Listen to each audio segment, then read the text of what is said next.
She's one of the most beloved Miss USA title holders we have come to love and admire because of her beauty, personality, and sassiness.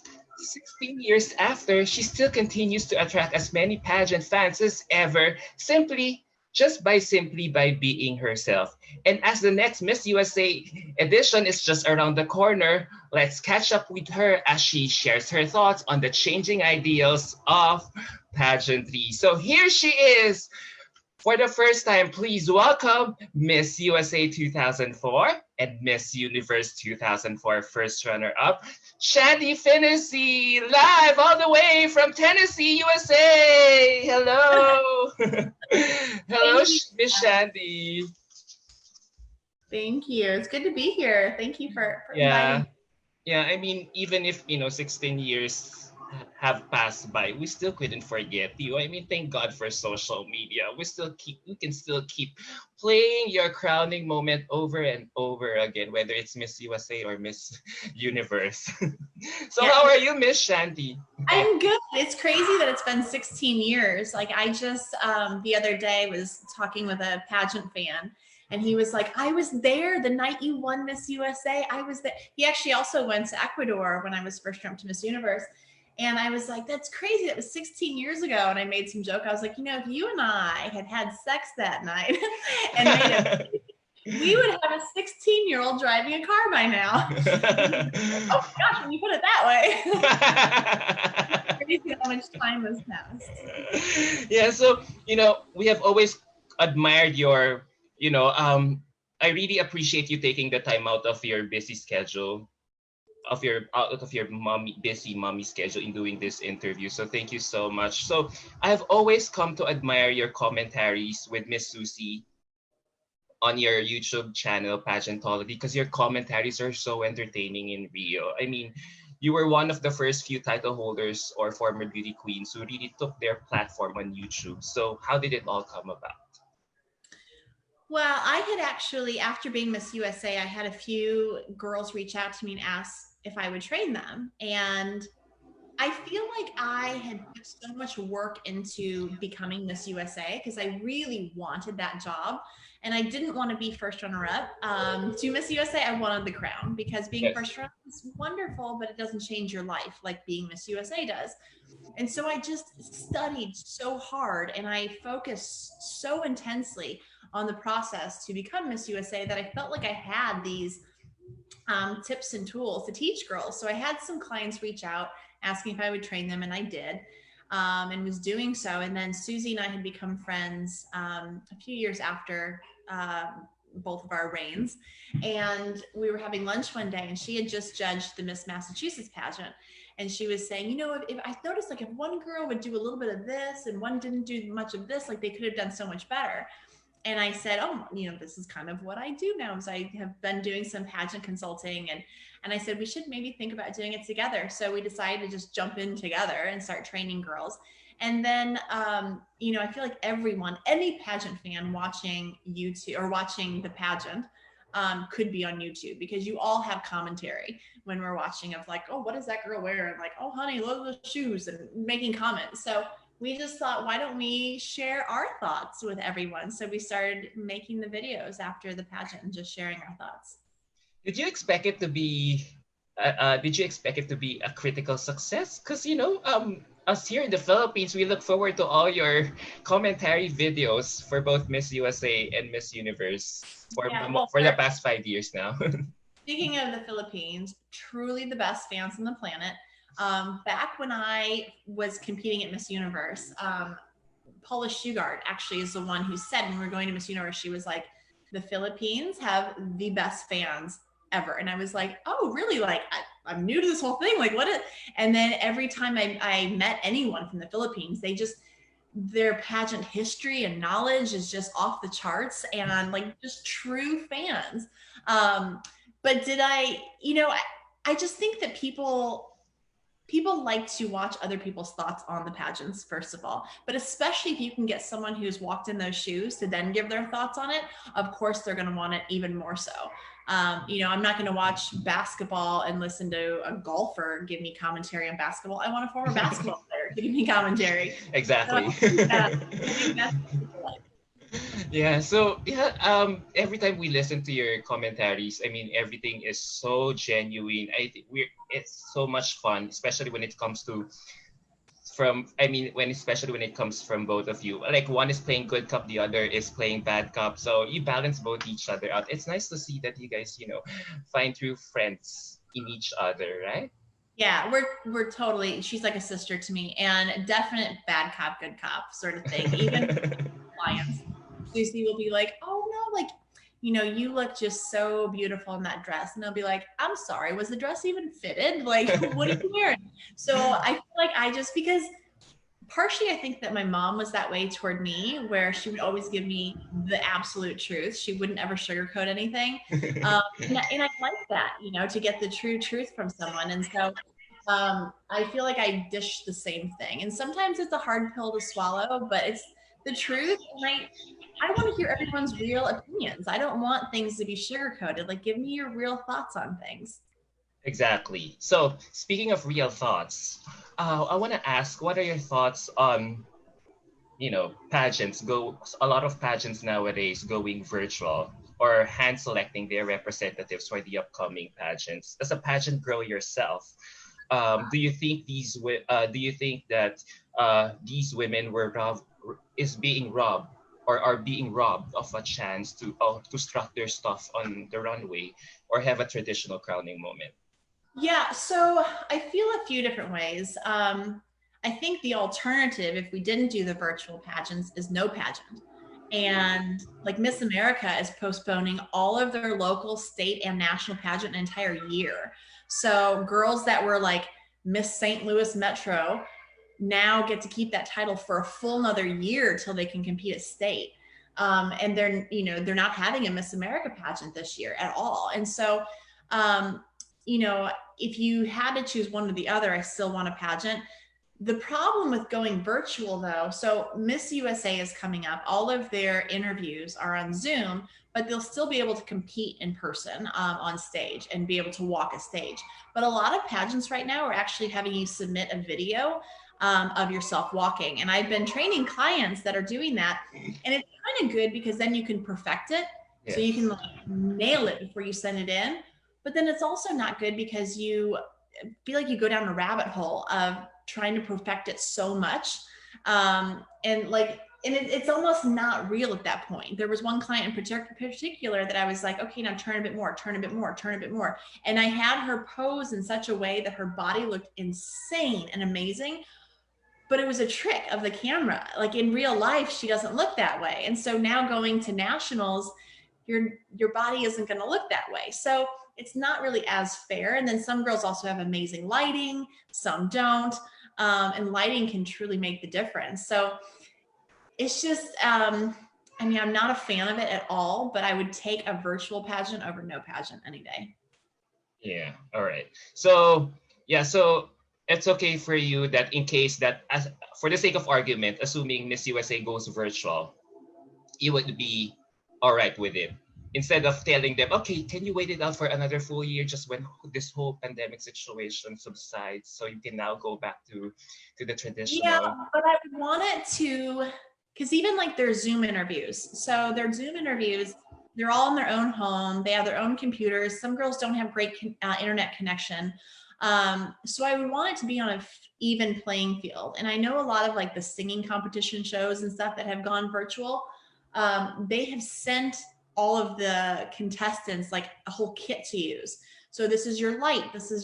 So everyone has the same elements. So I would hope that they would do the same thing for Miss USA. It doesn't look like it is though. So a lot of the clients we're working with were like, get proper lighting, get your like stage, so like where are you going to sit, like get it all worked out ahead of time.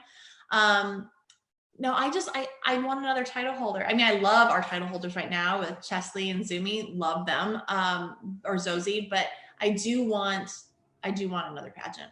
So I will take it virtual. But I do think that the girls will be in Memphis competing on stage, swimsuit and gown, and top five. So Yeah. Yeah. All right. Because Yeah. Anyway, I want to ask more questions about that topic, but anyway, I have to skip now. But so let's not. So, as you said, Miss USA is just around the corner. So, how do you think this pandemic will change in terms of how Miss Universe organization will look for in its winner next month? Do you think that this they would factor in all what these women have been doing during the quarantine period? I think a bit of that, but I think more so what type of like whatever, because in the past, whoever won Miss USA became a spokesperson for breast and ovarian cancer. That was your platform per se. That was what you would advocate for. Now they're looking for a girl who brings her own agenda to the table. And what is she going to promote during her year? What does she want to champion and kind of get behind? And so I think, and I would hope that the judges are now looking for, okay, does that translate through social media though? Because that's the only way that you're probably going to reach a lot of people now. You're not going to be able to get on a plane every day, fly to a new state, hug babies, shake hands with old people. You're not going to be able to do that now. So what you stand for, is that able to be advocated for on social media? Are you going to be able to do Facebook Lives and Instagram stories and things that connect with the people of what you're concerned about? So I think that's going to be, I would hope anyway, one of the biggest issues they're looking for. All right. So you think that because I've been thinking since it's Miss USA or Miss Universe has been very all-encompassing for the past few years. They would include someone working on the front line, such as nurses, doctors, or the like, to have an advantage over the others, just to be, relevant. Yeah, well, so we keep asking a lot of our girls, like, what have you done with your time during quarantine? Mm-hmm. Because a girl should have a really strong answer for that, of something that she's done to better her community or something like that, as opposed to the people who are like, oh, I sat around and I've been eating Doritos, like now I'm hoping to get that weight off of me. Like, we want someone who's really been doing something. And so, like, we have one client who is a strong advocate for against domestic abuse. She herself was in an abusive relationship. And so she's been advocating super hard, because now the people are stuck and confined in their homes. If there was domestic abuse happening, now it's typically exacerbated over that situation of them being stuck in their homes. So she actually was able to develop a code word. So if someone has been in a situation that they need out, they can go up to any pharmacy, say this code word, and they'll know, oh, this person needs help, and they'll call 911 and get police involved without the person saying, hey, this person over here has been holding me hostage and beating me. So it is really smart what she's been doing to help people in her community. And we have people who are really strong advocates for health and fitness, and they've been doing a lot of Facebook groups and things where they're doing little mini workouts and getting people to make healthy choices, like while they're stuck indoors. So yeah, if you can find a way to connect with people without physically being there, I think that's only going to help you at the pageant. My thoughts exactly. But before we proceed, can we give I will just give a shout out to Chris Domingo, who's watching on my personal Facebook page. I'm streaming it on my own personal account. He says, Miss Shandy's so timeless. She can still compete and win even up today. So how do you feel when you get comments like that? Well, Chris Amoeba, thank you. I am 42, and like today was the first day I put makeup on, and I don't know how long, because I had to go to a 5-year-old's birthday party. But it feels good to hear that, because I'm not going to say I won't ever, but I am not someone to get Botox or anything like that, because I came from Los Angeles and I feel like everyone had that. I think there's something beautiful about aging gracefully, and I think there's something. So as of now, I'm not all into that, but maybe someday I will be. So to hear something like that, it's very flattering. So thank you, Chris. Yeah, speaking of beauties, Miss USA has been crowning diverse beauties recently. Caucasian, African American, Latina, etc. The last time an Asian American was crowned was more than 2 decades ago. Brooke Lee, 1997, from Hawaii. So what do you think Asian Americans need to do to improve their chances of winning? I think more of them compete. If you look at any stage typically across the United States, it's mostly white women that are competing. And then you might get a few Black women, a few Latinos. Rarely do you see an Asian American competing. So we need to encourage them to get up on stage and compete and get out there. Yeah, Brooklyn was the last one, and well overdue. But I'll say even with Pageantology, like the clients that we have, primarily white Americans, then a few Black Americans, occasionally Latino Americans, a small handful of Asian Americans that we worked with. And I think over the past few years, Asian Americans have been, getting those close calls. I remember in 2017, the first runner up of Kiara was someone from New Jersey. She's of Indian descent. So yeah. And last year, and 2 years ago, someone, I forgot her state, but she has Filipino blood. She made it all the way to top 10. So I forgot which state was she representing, but she was, was it New Jersey? Was she New Jersey? Yeah. So yeah, they've been getting close calls. They've been slowly getting there, but not quite yet. So you think they need to, apart from getting themselves out there more, they need to really push harder, develop more girls competing, because I think even every year at Miss USA, it's mostly white state title holders, and then we've been seeing more women of color. But if you have an Asian American representing a state, you might have one out of all 51 girls, maybe two at the most. So we need to get more girls competing at the state level that are winning their state pageants that then are going to Miss USA. So you just have a better shot. Yeah, so more chances of winning in terms of the odds, right? Yeah. So speaking of Miss USA, what qualities or characteristics do you want to see in a Miss Universe or / Miss USA winner right now? Sorry about this, by the way. The pizza guy just up and until my husband has pizza. It's all right. It's all right. This is house life. What qualities would I look for? I think it's really hard. It's easier to impress, engage people, and get them to listen to whatever message you have when you're in person with them. And you're able to take pictures with people and shake hands and go to a gala or something. It's easy to connect with people. It's much more difficult to do it online. And whoever wins Miss USA and probably Miss Universe this year is going to have to connect with their fans online. And so I need, that they need to have that ability. They need to have whatever that is. They need to creativity to be more relatable. Yeah. And make people want to tune in, oh, she's on Instagram right now, let me see, and want to listen to her. So do you think social media plays a crucial role in how a girl relates herself to her audience at this time of age of pageantry? Yes, before the pandemic, definitely, and with the pandemic, 10 times more. So do you agree with, with former Miss Universe Lara Dota's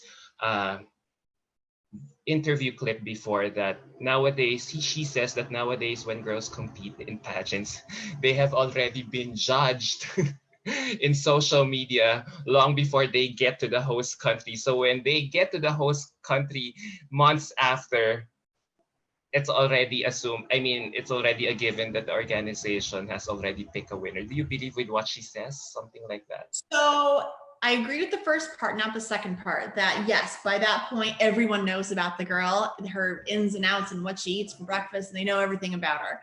But I don't think that the winner's been picked at that point. But it's just interesting because back when I competed, the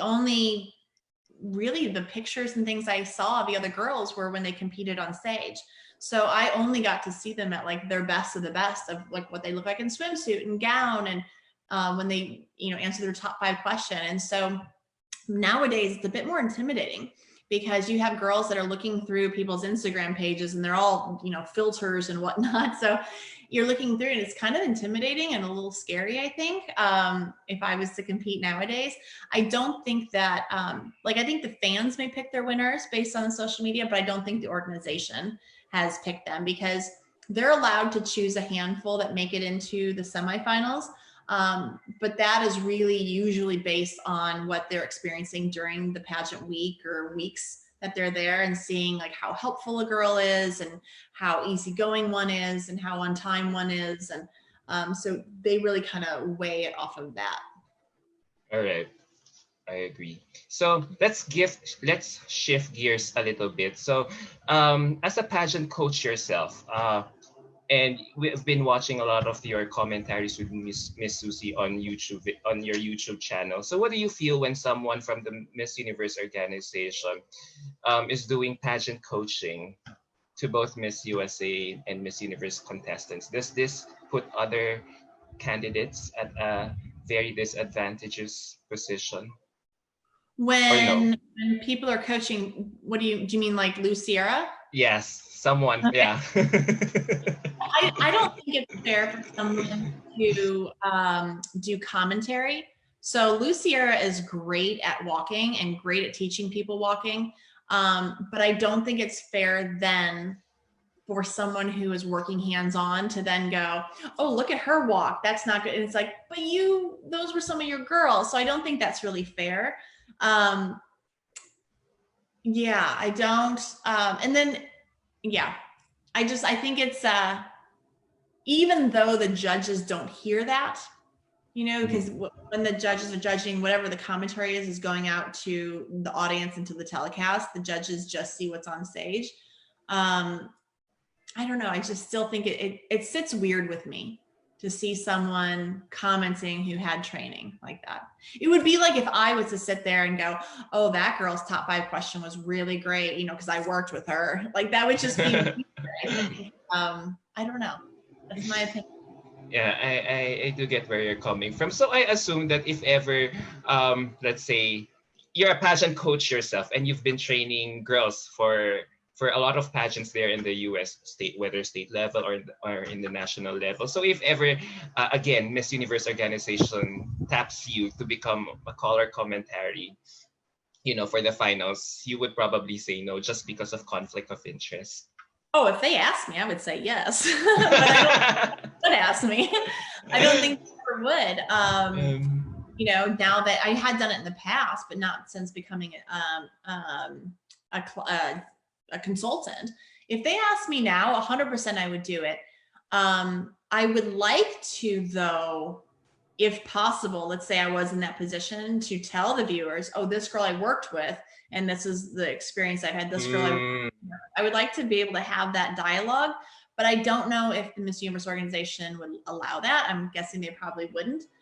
So then you just have to come from a place that's really unbiased, where you're able to really just see it for what it is on stage and just comment on what you're watching, which I think would be kind of hard to do. All right. Noted. But I would, yeah, if they asked me. So, okay. So, apart from that, the next point of contention a lot of pageant fans usually disagree on is the current Continental selection that the Miss Universe organization employs in its format in the top 20 selection. How do you feel about it? I hate it. I hate it. I hate it. I hate it. It's unfair. Some of the areas have stronger competitors, and I think that it should be 100% based on the girls' score. Whoever scores the highest, let them in. To do it by regions, and we're going to just like 5 from this region, 5 from this region, it's just not fair. Yeah, it's not. I'm not a fan of it.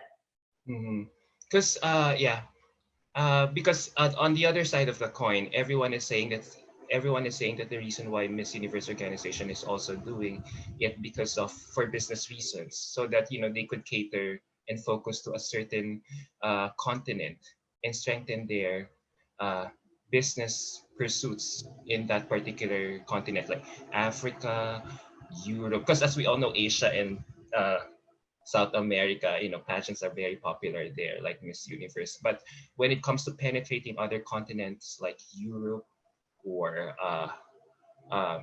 continents that pageants are not yet very popular, so that's why they employ that kind of format. So, what's your take on that? I just don't think it's fair. It's, I think that the best people should win. The best people should advance and move forward. I think if I was competing back in a day when so many from each region would go forward, um, it would just, if you look at the actual totals, then you might have some girls that are getting all tens that are making it through, and then some that are getting sixes and sevens that are making it through because out of their region, they're their best, but they don't compare to the tens. And so it doesn't make sense in my head. The way that beauty pageants have always existed is the girl who looks the best in swimsuit goes to the next round. The girl who looks the best and presents herself the best in evening gown moves on to top 5. And that's just how it is. It's not like, oh, well, because you're from this state and there's not that many people in that state, then you're going to go ahead and advance. Like it just doesn't feel right to me. I want it to go back to, what it originally was. It's just a beauty pageant. I think I have a suggestion. It just hit me. If it's really continental, they really do it. Yeah, okay. Take the 5 girls from each continent, but do it in a way probably in the traditional format that they call out the countries in random, without really categorizing it per segment, so that it would still be traditional, although technically they employ the continental format, but the way they announce it on stage is like those just it's like how they have been doing it for the past few years, like early decade, last decade, or even way earlier.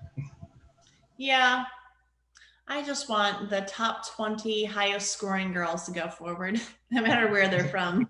All right. I do want, though? I do want the judging panel to be more diverse. They tend to not necessarily represent all these other, like if you had a judge from England and you had a judge from Tanzania and you had a judge from, then you could maybe represent all the regions with the judges. And then maybe you'll get a different diverse, outcome of who makes the semifinals. But you tend to get most of the judges from kind of the similar areas.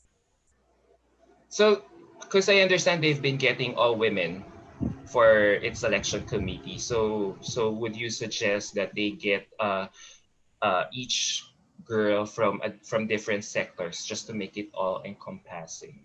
So I mean, sectors and different states. I also want men, though. I want men to be judging as well. I have got a problem with all women judging because for 2 reasons.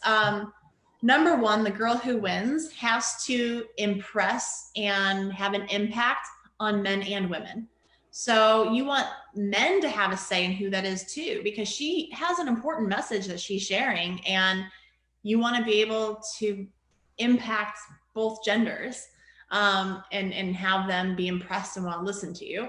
But second of all, women are women's harshest critics.